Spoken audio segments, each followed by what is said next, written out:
রংপুর সেক্টরের আওতাধীন 4টি জেলা রয়েছে।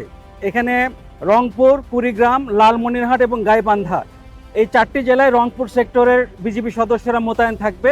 এখানে সিটি কর্পোরেশন সহ 27টি উপজেলা রয়েছে। এই 27টি উপজেলার মধ্যে 26টি বেস ক্যাম্প করে আমাদের 74টি প্লাটুন, অলমোস্ট 3000-এর কাছাকাছি জনবল এখানে মোতায়েন থাকবে।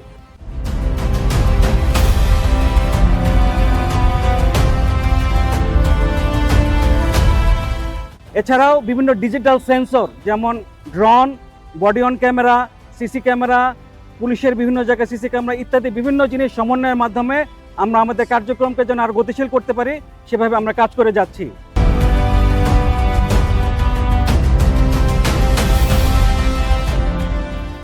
নিশ্চিত নিরাপত্তা নিশ্চিতকল্পে আমাদের বিভিন্ন স্থানে তল্লাশি কার্যক্রম অলরেডি চালু হয়েছে, আপনারা দেখতে পাচ্ছেন পিছনে। এছাড়াও ডগ স্কোয়াড বিভিন্ন স্থানে ঝুঁকি বিবেচনায় স্থাপন করা হয়েছে।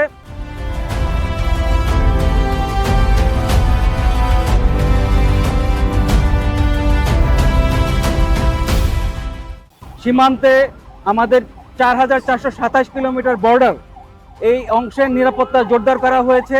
সকলের সাথে সম্মিলিতভাবে 2026 এই জাতীয় ইলেকশন যেন অবাধ, সুষ্ঠু এবং উৎসবমুখর পরিবেশে অনুষ্ঠিত হয়, সে লক্ষ্যে আমরা বিজিবি সর্বোচ্চ পেশাদারিত্বের সাথে তার কার্যক্রম করে যাবে।